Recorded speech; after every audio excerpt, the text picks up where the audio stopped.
Warren Higgins is a tough character. He was extremely diligent, impressive, a powerhouse. He really demanded responses from people. He's one of the smartest people that I've ever met. And Warren, he's not only smart in figuring things out, but he's quick. He was so successful. The Philadelphia office, which I ran, was the top office in the network. We are a mortgage banking and investment sale and loan servicing firm involved in larger transactions, generally $1 million and up. Warren is clearly one of the most capable people in the company. He knows the business inside and out, and he knows how to get things done. And he works as hard as anyone else at the company. Now, capability and effort are two critical ingredients for success, but they are not enough.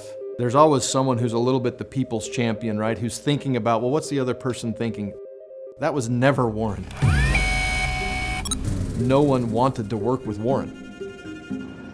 He was very intimidating. He was yelling so loud that the whole entire office building heard him. He felt that he was always right, and he didn't always like to listen to other people's ideas or thoughts. If he had an idea, then that was that.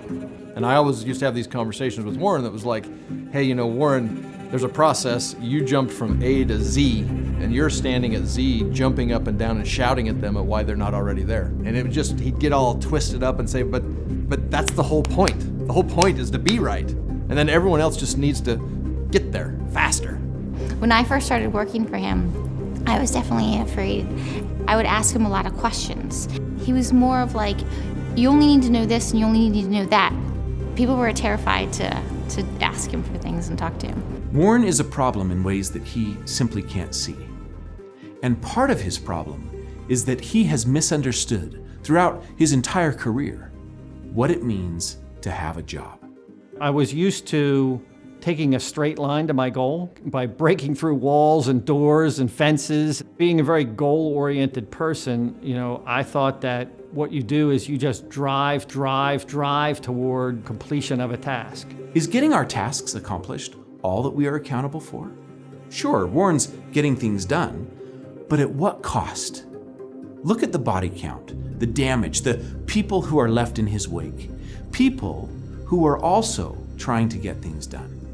The reality is, as capable and hardworking as Warren is, he refuses to be accountable for his impact on others. You see, there are three elements to our performance, three key ingredients to achieving the objectives that we are responsible to achieve. Having the right capabilities, putting in the right effort, and having the right impact. Have you ever heard someone say that so-and-so is really good at their job, but they are really hard to work with? This is nonsense. When we really understand accountability, we understand that this is impossible. It's simply not possible to be good at your job if you make it harder for others to do their job. Period. Warren doesn't understand this.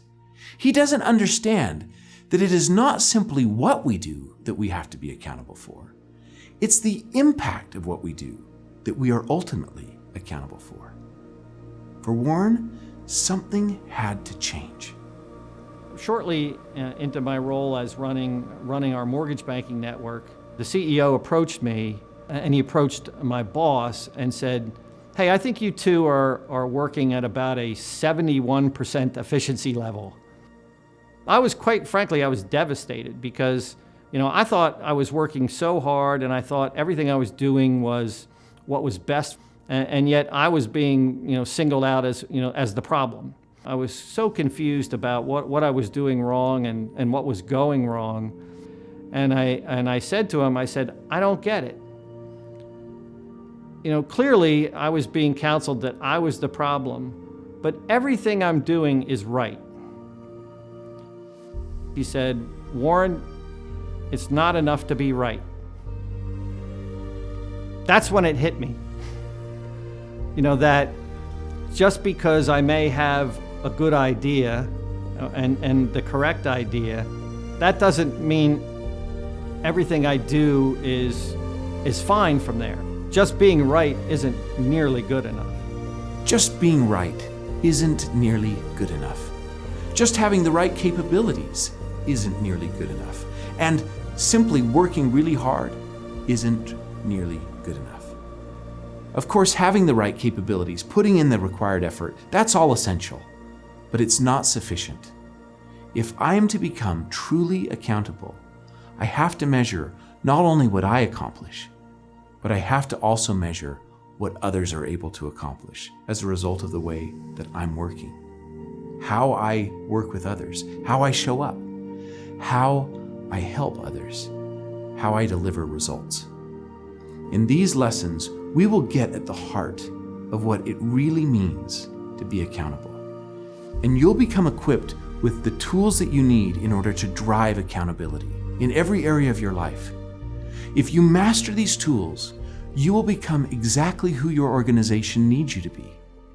And you will supercharge your ability to get results.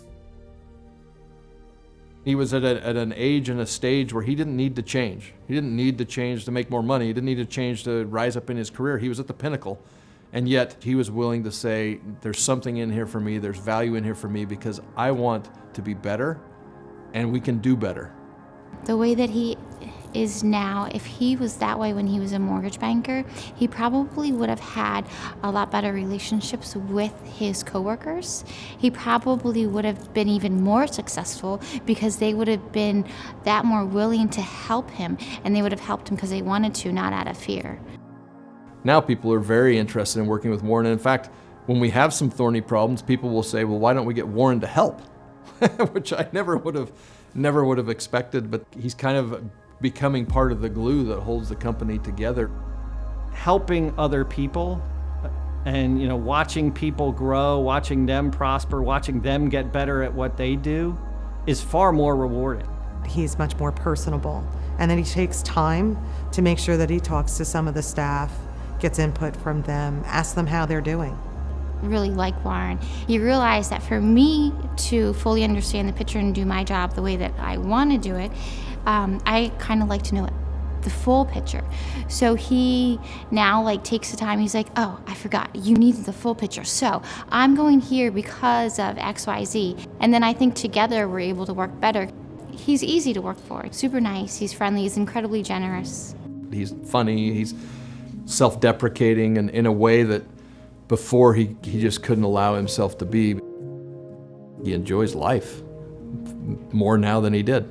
And he's certainly making a more positive impact on the organization. I look at Warren and say, there's a guy who's changed a ton, and if he can change, I can change.